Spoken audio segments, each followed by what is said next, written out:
will come from. This is where happiness will come from.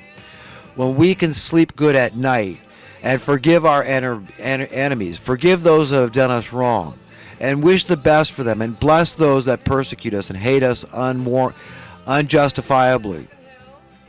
And know that no man can ever rightfully want to spit on your grave at the end of your days. That's a nice feeling. I like that feeling. And that's the person I'm trying to be. And that's the kind of person I'm trying to convince other people to be. Nonetheless, I still believe in protection and the right to defense.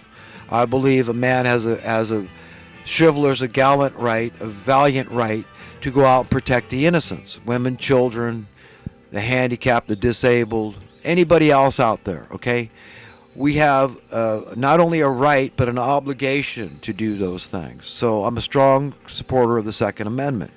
I myself could care less. I mean, I really don't like guns that much, but, you know, whether or not I own firearms is nobody's business but my own.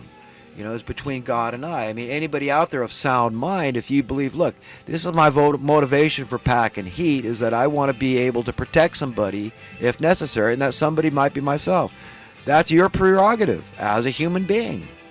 You have that right. You shouldn't have to register your guns or answer to anybody, whatever. I mean, all these mass shootings, it's all been confirmed that almost every one of these guys is on these happy pills, the antidepressants, the selective serotonin reuptake inhibitors, SSRIs. So what's making these people crazy? Let's ask about these pharmakeia they're putting them on. What is the sorcery behind that? Our whole system is insane. They're giving us poisonous food. They're trying to bring our lifespan down. They're giving us poisonous drink. They're putting poison in our water. You've got to filter the water. I mean, if one thing we ought to depend on our taxes going to providing clean water. I mean, it ought to be, everybody's got filtered water coming into their tap. Perfectly pure water. Completely safe. I mean, why is that so much to ask for? Why is it so much to ask for that we don't have potholes building up on our roads? And then we're going to blame the poor. The poor are willing to go out there and fill up potholes. I'd be happy to do it.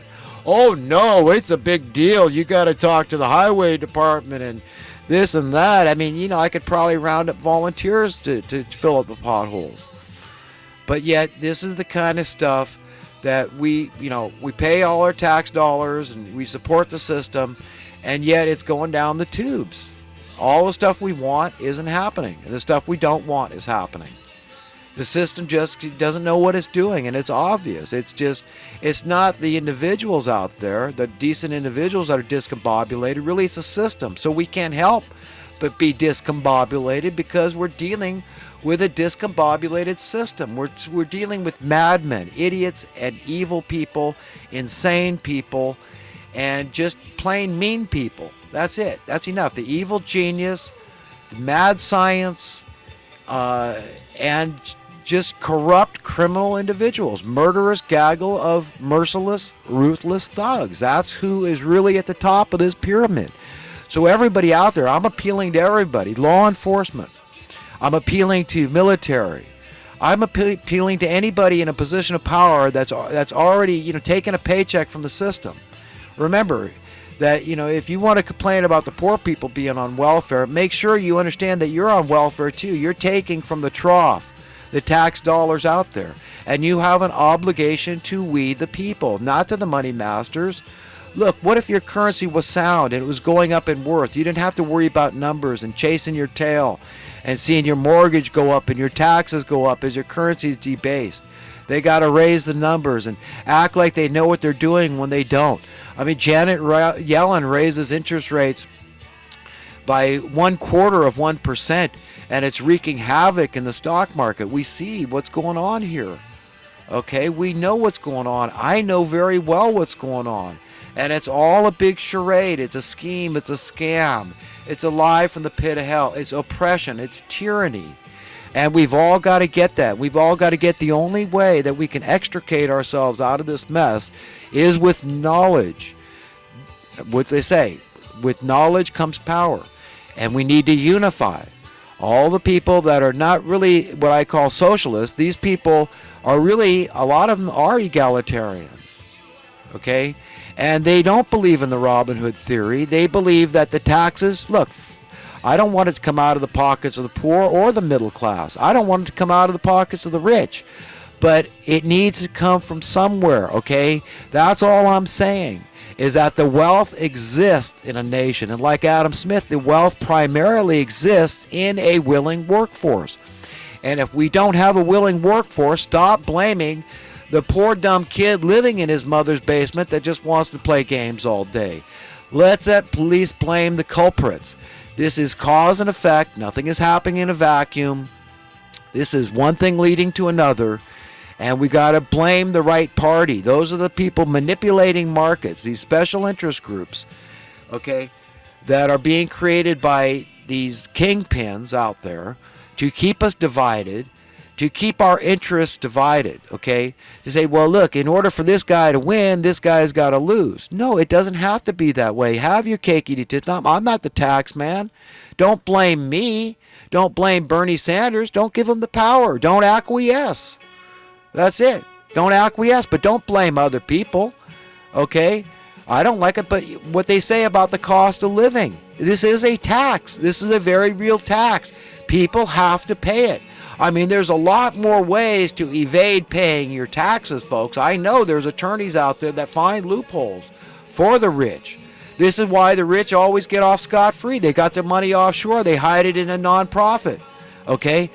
But, okay, the cost of living is a pernicious tax. You can't get away. You don't pay your landlord, you're out on the street, folks. You can't just hire an attorney. The attorney's going to say, well, pay your damn rent. He's not going to be able to tell landlord, well, can you please just lower your rent to this poor guy? No, we used to have the government used to step in, and they used to control that. And now that's gone because they called that socialism. So people say we got creeping socialism. No, we've had creeping fascism through crony capitalism. And a lot of people that are so-called liberals out there have taken advantage of this crony capitalist system too. And they've made their fortune too. So it's been conservatives, people that call themselves conservatives, all these words have lost their meaning by the subjective nature of these terms. A lot of conservatives, a lot of liberals, a lot of Democrats and Republicans, a lot of communists and socialists and capitalists have all made their fortune under crony capitalism, because that's all you've got when you're dealing with unsound economic policies. You're dealing with unsound currency. And the governments have let this happen. That's what makes it fascist, because that is a public entity. The government is we the people. And so when they betray their own constituency, the taxpayer, the people that are really paying their salaries, that's fascist. That's wrong. That's immoral. That's unethical. That's criminal. But that is a state of affairs in America and around the world now. And we've all got to wake up to that and be empowered with that and speak truth to power. Speak it to everybody. Speak it to anybody that'll listen. That's why I do these videos. I just say, look, if one person, just one person hears me out and they pass it on to somebody else in a more cogent, coherent manner, then we're succeeding. Because all I'm trying to do is take from what I understand that's coming to me from above and keep it in as simple terms as I can for people. The nuts and bolts of economic principles and how this affects us our spirituality, and how this affects us and makes us a little cuckoo.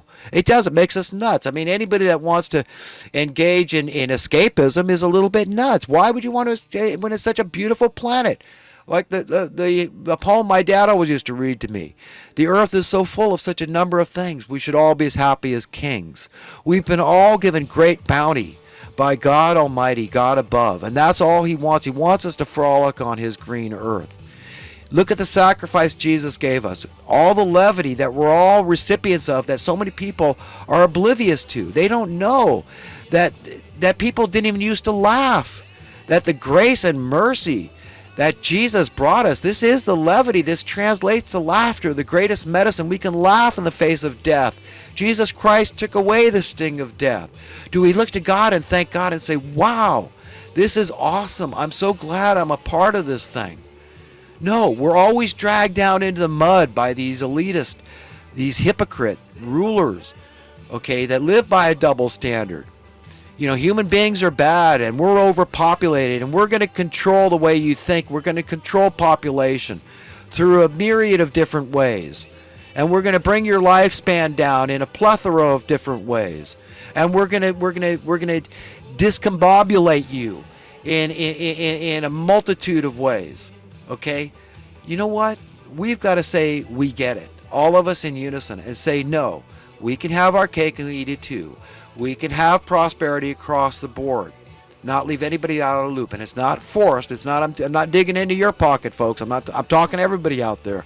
I'm just saying it's a natural process that we let happen through sound economic policies, through sound currency. Okay, let's give the job of money printing to Kinkos, take it out of the Federal Reserve's hands, and that'll be the official government money of America. Okay, that's all I'm saying. So best everybody out there. I love everybody, and I want the best for everybody. And until next time, have a great day.